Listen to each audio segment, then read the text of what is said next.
Hi there. Wanted to make a video about just how to manipulate complex numbers, really just getting to the arithmetic behind complex numbers, how to multiply, take the magnitude, divide complex numbers, all of that. So just going to go through an example and do all the kind of different combinations of things that we can do with complex numbers. So just going to make up two of them. We're going to say z1 is equal to 3 minus 4i, and z2, different one, is negative 1 plus 2i. We usually write the real part first. So just right off the bat, we have this concept of taking the real part of a complex number, and that's really just grab the real bit. So the real part of z1 is just 3, and the imaginary part of z1 is negative 4. So, and then the real part of z2 would be negative 1, and the imaginary part of z2 would be 2. Notice that we don't put negative 4i here. You don't write the I when you're writing the imaginary part. Another thing that is fairly common is taking the magnitude. So we write that like this. So the magnitude of z1, this is sort of a Pythagorean theorem thing. What we do is we take the real part and we square it, and we add the imaginary part and we square that, and then we take the square root. So you notice this negative sign is just going to go away here. And so for z1 we would get 5. So 3 squared is 9 plus 4 squared is 16. That makes 25. Square root of 25 is 5. So 3, 4, 5 right triangle for those playing along at home. Then the magnitude of z2, very similar. We take the real part, which would be negative 1, square it, the imaginary part, square it, and then add those together and take the square root. And in this case we get the square root of 5. So those are always going to be positive. They're always going to be real numbers. I suppose they could be 0 if the real and imaginary parts are both 0. So then we can say maybe we want to add these things together.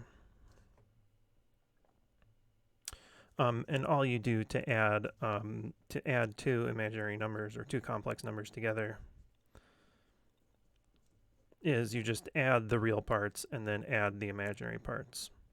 Pretty straightforward. So we have 3 minus 1, or plus negative 1, is 2. And then negative 4i plus 2i is minus 2i. And then subtraction just works the same way, where you just subtract the real parts and then subtract the imaginary parts. Now this can get a little tricky because you have to keep track of maybe some double negatives in here. So for z1 minus z2, we have 3 minus negative 1. So that gives you positive 4. And negative 4i minus 2i gives me negative 6i. So that part's pretty straightforward. Let's talk about multiplying. So if we want to multiply z1 times z2, this is where there's a couple things to remember, a couple things that can go wrong here.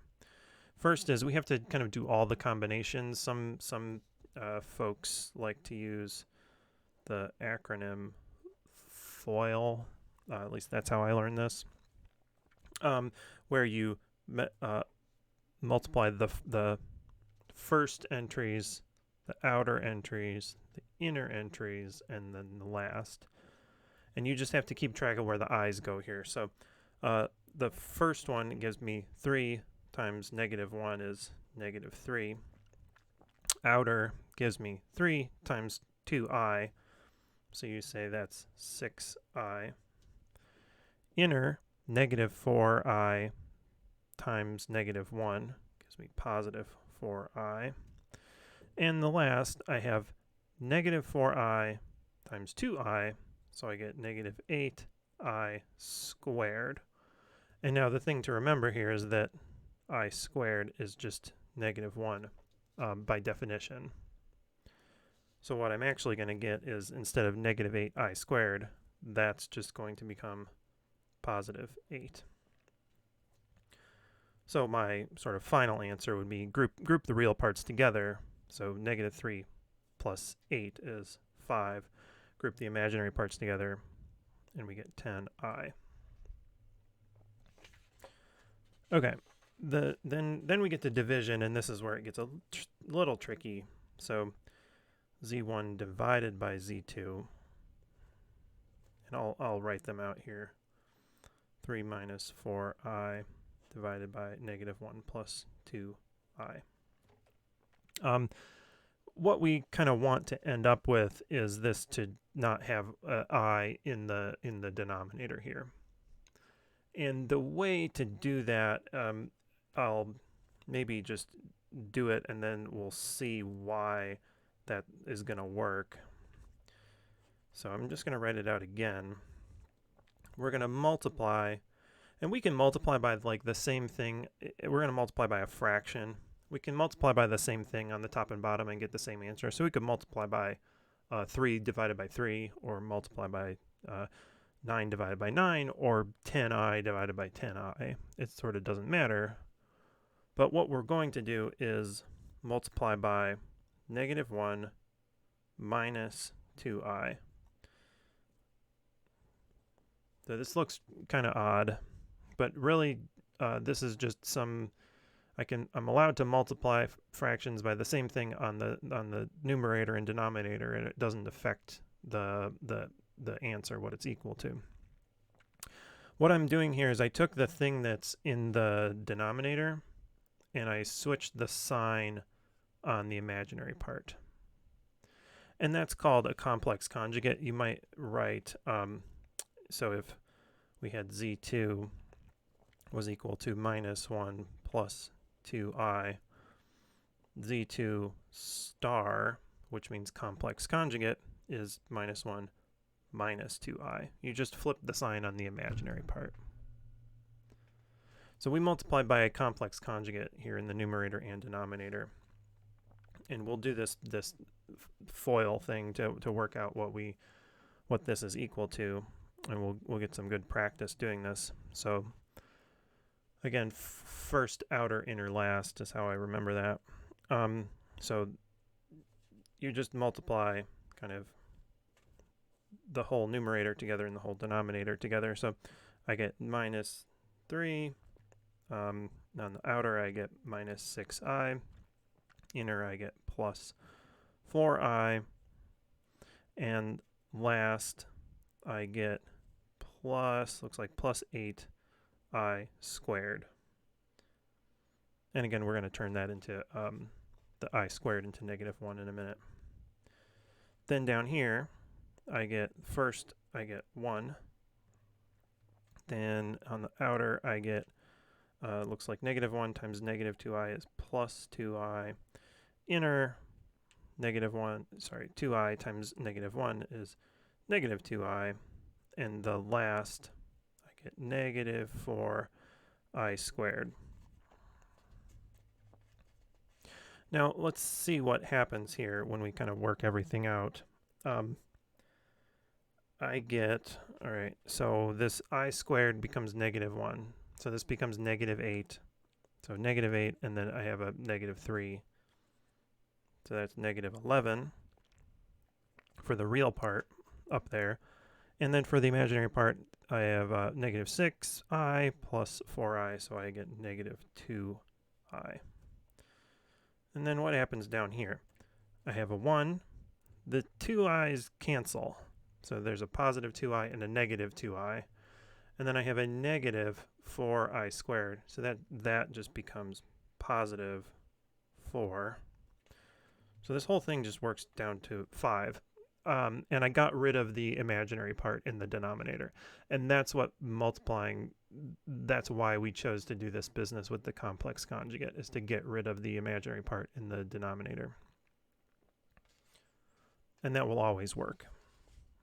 So I get negative 11 fifths minus 2 fifths I. You know, you can write it in that slightly nicer way. And then, of course, we can mix up all these arithmetic things together. So if we wanted to, say, find the magnitude of z1 over z2, well, I just calculated what what z1 over z2 is, and it's this thing.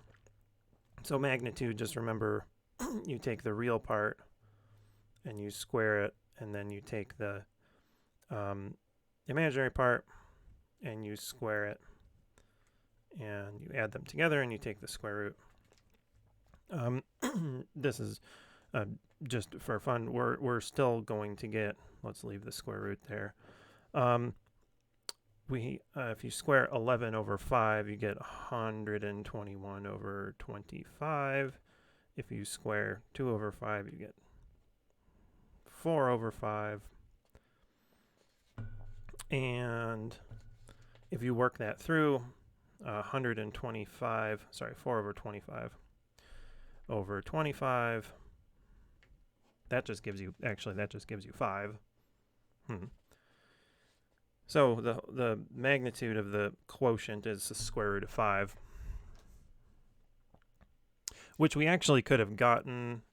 This is maybe not super obvious that this should work that way, but the magnitude of the quotient is equal to, you could just take the magnitude of each one and then divide them. That actually gives you the same answer. And we did calculate that up here, so that would give us 5 over square root of 5, which seems like it's different than, you know, down there. I'm not going to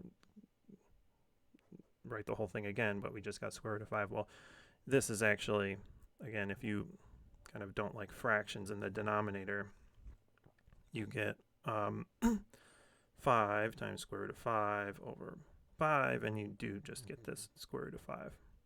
Same business of multiplying by the same thing in numerator and denominator and getting the same answer. So there's some examples of the arithmetic behind complex numbers. There's another video associated with lesson 6 that's about the geometry of complex numbers and different ways of interpreting what these look like if you graph them in a real and imaginary plane. So look forward to that.